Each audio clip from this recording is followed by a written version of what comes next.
जी के आरती भैया काली जी के हो आरतिया सरस्वती के आरती भैया लक्ष्मी जी के हो आरतिया कंचन के हरिया भैया करना हो आरतिया।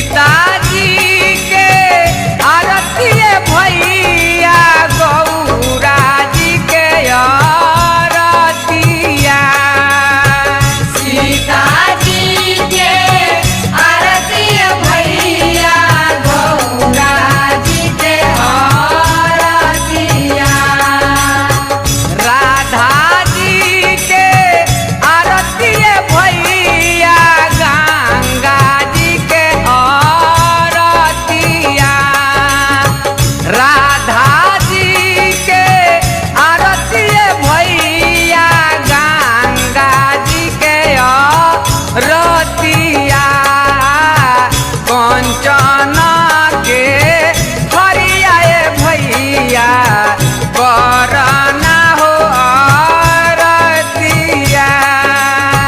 कंचन के हरिया भैया करना हो आरतिया।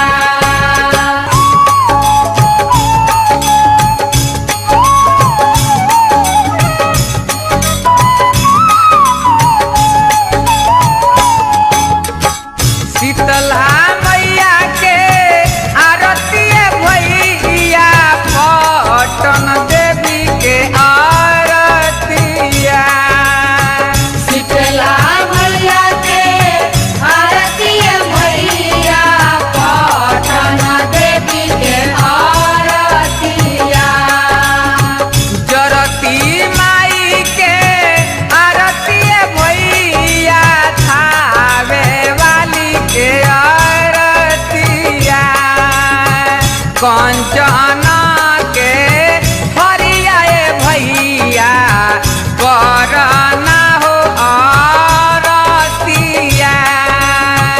कंचन के हरिया भैया करना हो आरतिया।